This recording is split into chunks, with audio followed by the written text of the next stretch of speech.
अब हम लोग नेक्स्ट क्वेश्चन पे बढ़ते हैं। ये क्वेश्चन है कि what is activation energy, how is the rate constant of A reaction is related with activation energy. कहता है कि एक्टिवेशन एनर्जी क्या होता है। ठीक है, तो देखो एक्टिवेशन एनर्जी को जानने के लिए हम लोग थोड़ा सा जिक्र कर लेते हैं थ्रेशोल्ड एनर्जी का और इंटरनल एनर्जी का। तो देखो कहता है कि इंटरनल एनर्जी क्या होता है, तो various kinds of energy stored in a body is called their internal energy. यानी कि तमाम तरह की एनर्जी अगर किसी बॉडी में स्टोर्ड होते हैं तो उसके सम को हम लोग क्या कहते हैं, इंटरनल एनर्जी। जैसे mechanical energy, kinetic energy, potential energy, rotational energy, vibrational energy, तमाम तरह का एनर्जी है, उसके सम को हम लोग क्या कहते हैं, इंटरनल एनर्जी। ठीक है, और threshold energy is the minimum amount of energy required by the reactant molecules to overcome the threshold, overcome the या to just start the chemical reaction. यानी कि किसी केमिकल रिएक्शन को स्टार्ट होने में जितना minimum amount of energy required होता है उसी को हम लोग क्या कहते हैं, थ्रेशोल्ड एनर्जी। तो थ्रेशोल्ड एनर्जी और इंटरनल एनर्जी के बीच का जो गैप है उसी को हम लोग कहते हैं एक्टिवेशन एनर्जी। यानी कि एक्टिवेशन एनर्जी को अगर हम लोग डिफाइन करते हैं तो क्या कहेंगे कि the extra amount of energy required by the reactant molecules in addition to their internal energy to overcome the threshold energy is called activation energy। बात समझ में आ गई। यानी कि इंटरनल एनर्जी के अलावा जितना अमाउंट ऑफ एनर्जी रिक्वायर्ड होता है किसी रिएक्टेंट मॉलिक्यूल के द्वारा to overcome the threshold energy, उसी को हम लोग क्या कहते हैं, उसी को कहते हैं एक्टिवेशन एनर्जी। अब कहता है कि एक्टिवेशन एनर्जी और रेट कांस्टेंट इसके बीच में क्या रिलेशनशिप है।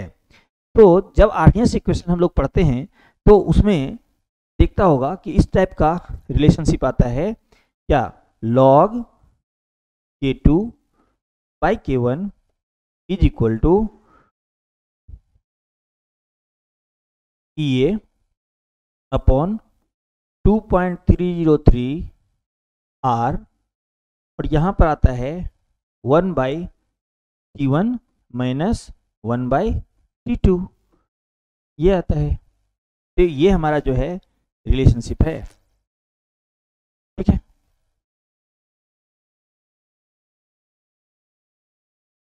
एक ये रिलेशनशिप है। दूसरा है कि k equal to a to the power a into e to the power minus EA upon RT, एक ये भी रिलेशनशिप है। तो ये दोनों रिलेशनशिप आप लिख सकते हो जो दर्शाता है कि रेट कांस्टेंट और एक्टिवेशन एनर्जी में क्या रिलेशनशिप है। ठीक है, तो इस तरह से हम लोग कह सकते हैं कि activation energy is related to rate constant. अब नेक्स्ट क्वेश्चन है व्हाट इज टिंडल इफेक्ट। ठीक है, what is Tyndall effect, explain it. तो देखो जैसे कहने का मतलब क्या हो गया कि टिंडल का प्रभाव क्या है, टिंडल का प्रभाव क्या है, व्हाट इज टिंडल इफेक्ट। तो कहता है कि ये इफेक्ट एराइज होता है, सबसे पहला चीज तो ये है कि Tyndall effect was discovered by टिंडल, इसीलिए इसका नाम क्या हो गया, टिंडल इफेक्ट। ठीक है, तो टिंडल इफेक्ट होता क्या है, तो कहता है कि the effect in which scattering of light occurs from the colloidal particles when light is pass through colloidal solution. यानी इसको हम लोग ये कह सकते हैं कि when light is pass through colloidal solution scattering of light takes place from colloidal particles, this effect is known as Tyndall effect. ठीक है, नेक्स्ट क्वेश्चन कहता है कि calculate the molar elevation boiling point constant of A solution containing 1 gram of urea in 75 gram of water and boils at 100.114 degree C। तो यहां पर क्या दिया हुआ है, 1 ग्राम ऑफ यूरिया यानी वेट ऑफ यूरिया दिया हुआ है, मोलिकुलर मास 60 है और 75 ग्राम ऑफ वाटर है, और कहता है कि इसका बॉइलिंग पॉइंट यानी कि ये बॉयल करता है, यानी जब यूरिया मिलाते हैं हम लोग तो बॉइलिंग पॉइंट ऑफ सॉल्यूशन आपको दिया हुआ है। तो यहाँ पर क्या क्या चीज़ है, जैसे देखो कि वेट ऑफ यूरिया ये दिया हुआ है 1 ग्राम, मोलिकुलर मास ऑफ यूरिया ये दिया हुआ है 60 ग्राम, फिर ये वेट ऑफ सॉल्वेंट ये दिया हुआ है 75 ग्राम, और टीबी ये दिया हुआ है 100 पॉइंट कितना है 100.114 डिग्री सी, 114 डिग्री सी। और हमको पता है कि टी नॉट बी ये क्या होता है 100 डिग्री सी। ठीक, तो हमको निकालना क्या है के बी का वैल्यू। के बी का वैल्यू कह रहा है वाट। तो यहाँ से हम लोग कैसे निकालेंगे, तो पता है कि del T B is equal to K B into M होता है। तो यहाँ पर देखो, जैसे डेल टी बी कहने का मतलब क्या हो गया कि T B minus T naught B, क्योंकि सॉल्यूशन का बॉइलिंग पॉइंट ज़्यादा होता है।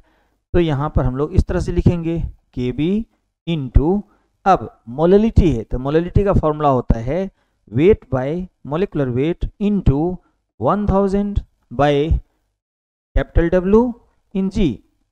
तो यहाँ पर देखो क्या हो जाएगा कि डेल टी बी कितना दिया हुआ है 100.114 minus 100.000 is equal to K B into, अब यहाँ पर क्या है W दिया हुआ है 1, मोलिकुलर मास 60 इंटू 1000 बाई 75।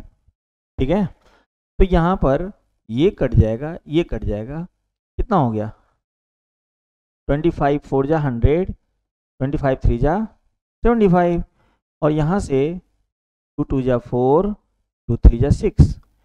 ठीक है, तो यहाँ पर कितना हो गया 0.114 is equal to K B into 2/9। इसीलिए के बी बराबर क्या हो जाएगा 0.114 multiplied by 9 divided by 2।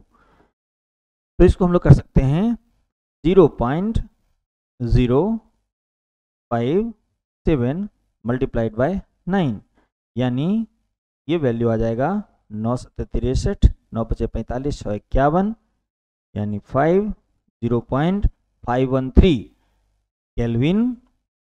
Kelvin KG पर मोल। ये आंसर हो जाएगा।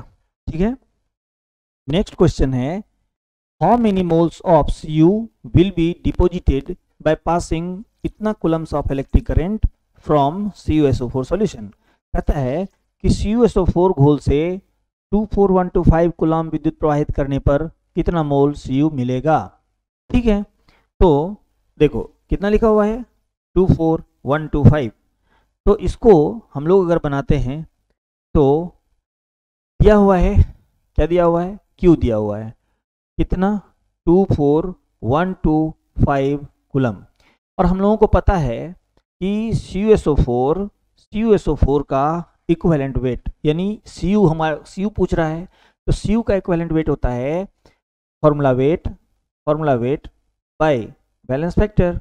तो Cu का हो गया 63.5, और बैलेंस फैक्टर चूंकि CuSO4 है तो CuSO4 टूटेगा Cu++ और SO4 माइनस, ये चार्ज हमारा क्या है बैलेंस फैक्टर, यानी 2 से डिवाइड करेंगे तो ये आएगा 31.75।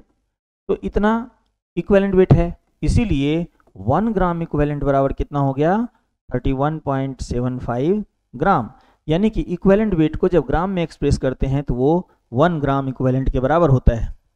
ठीक है ना, तो यहाँ पर ये इतना कूलम दिया हुआ है और मुझे पता है कि 96500 coulomb is equal to 1 gram equivalent होता है। तो यहाँ पर देखेंगे कि 24125 कूलम इक्वल टू कितना होता है, तो ये हो जाएगा 1/96500 मल्टीप्लाइड बाय 24125।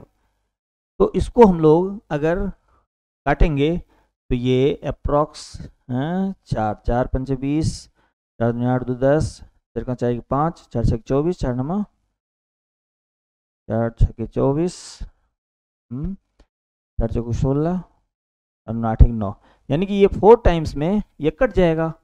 तो कितना हो गया, ये हो गया 1/4 ग्राम इक्विवेलेंट। और हमको पता है कि 1 ग्राम इक्विवेलेंट बराबर कितना होता है 31.75 ग्राम, तो इसलिए 1/4 मल्टीप्लाइड बाई 31.75 ग्राम आंसर आएगा।